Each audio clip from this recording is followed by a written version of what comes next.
안녕하세요. 오늘은 2월 7일 월요일입니다. 오늘은 요한복음 11장 28절에서부터 37절까지를 본문으로 큐티 가이드를 시작하겠습니다. 먼저 오늘 이 본문을 통해 제가 묵상한 예수님은 슬픔을 공감하시는 분입니다. 35절 말씀을 읽겠습니다. 예수께서 눈물을 흘리시더라. 아멘. 자, 마리아와 그곳에 모여있던 유대인들이 함께 울었습니다. 눈물은요, 참 희한한 능력이 있어서 앞에 있는 사람이 울면 그걸 보고 나도 따라 울기 마련입니다. 근데 예수님도 마찬가지셨습니다. 성경은요, 앞에서 울고 있는 마리아와 유대인들을 보면서 예수님이 심령에 비통함을 느끼셨고, 그리고 또한 그들을 불쌍히 여기셨다고 기록합니다. 자, 그리고 예수님 역시 나사로의 무덤 앞에서 눈물을 흘리셨습니다. 자, 그런데요, 이 눈물의 의미는 과연 무엇일까요? 사실 예수님은 전능하신 하나님이십니다. 잠시 후에요, 나사로를 죽음에서 부활시키실 전능하신 분이십니다. 자, 그런데 굳이 이때 우셔야 했을까라는 것입니다. 도대체 그 이유가 뭘까요? 저는요, 이때 예수님도 슬픔을 느끼셨을 거라고 확신합니다. 나사로는요, 예수님이 사랑하시는 자였습니다. 예수님의 친한 친구였습니다. 만일요, 제 친한 친구가 죽는다면 저 역시 슬픔을 느낄 겁니다. 하지만요, 아무리 그래도 그렇지, 하나님이 이런 일로 슬픔을 느끼신다라고 하는 건요, 너무 인간적인 게 아닌가라고 말할 수 있습니다. 맞습니다. 사실 그렇긴 합니다. 하지만요, 예수님은 하나님이시면서 동시에 인간이신 분입니다. 저는요, 이렇게 예수님이 슬픔을 느끼시는 모습을 보면서 하나님이 어떤 분인지를 알게 됩니다.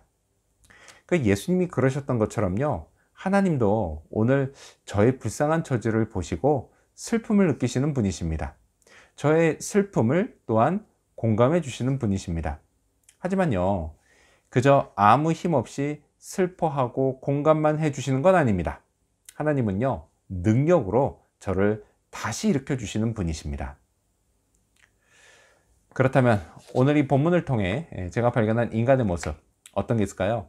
오늘은 주님의 부르심에 다시 나오는 마리아를 볼 수 있습니다.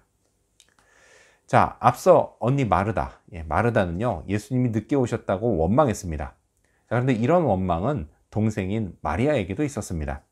마리아는요, 예수님께 사랑을 받는 자였고요, 그리고 그녀도 예수님을 무척 사랑했습니다. 자, 마리아는요, 예수님이 속히 오시기를 손꼽아 기다렸을 겁니다. 그래서 오시기만 하면 오빠가 곧 나을 거라고 큰 기대를 했습니다. 자, 하지만요, 이렇게 기대가 크면 실망도 큰 법입니다. 예수님은요, 생각보다 너무 늦게 오셨습니다. 제 생각에는요, 그래서 이 마리아가 예수님께 단단히 삐쳤던 것 같습니다.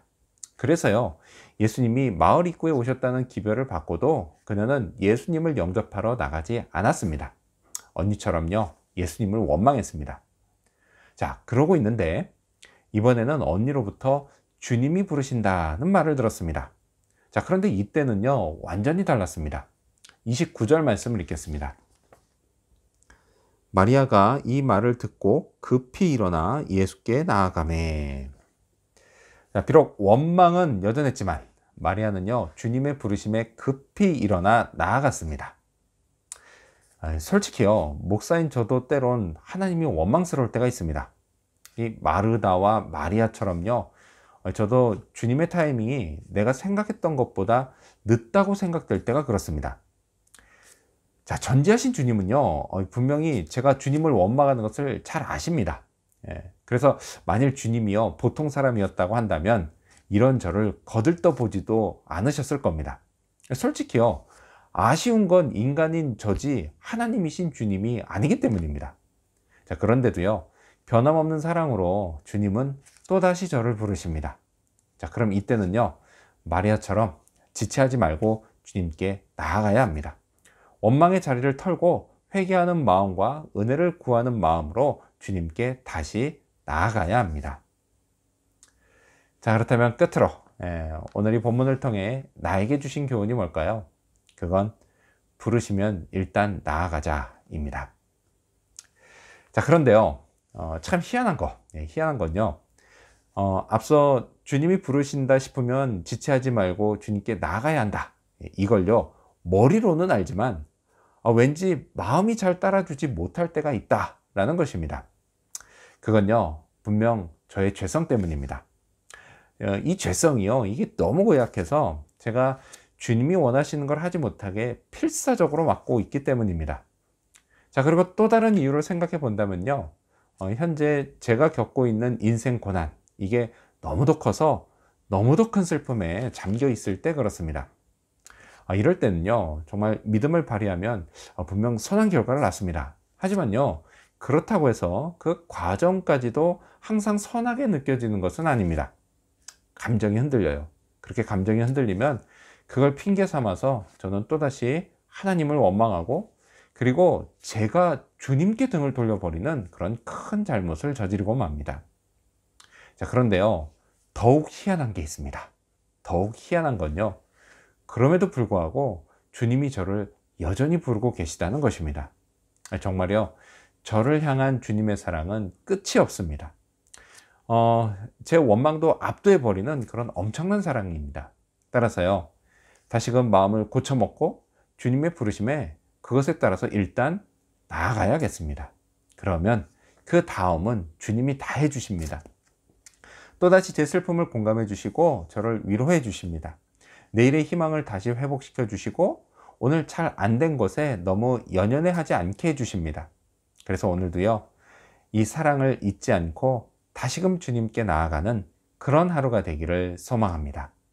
기도하겠습니다. 슬픔을 공감해 주시는 예수님, 감사합니다. 비록 저 안에 있는 이 죄성으로 인해서 제가 주님 원망하고 하나님 원망한다 할지라도 저의 슬픔들 공감해 주시고 또다시 그런 저를 불러주시는 주님, 그 주님의 음성을 듣게 되었을 때에는 지체하지 말고 주님께 나아가게 해주시옵소서. 그래서 주님이 주시는 놀라운 회복을 경험하고 주님의 능력도 맛보게 해 주시옵소서. 오늘 하루가 그렇게 주님의 부르심에 즉각 반응할 수 있는 그런 하루 되기를 간절히 바라오며 예수님의 이름으로 기도합니다. 아멘.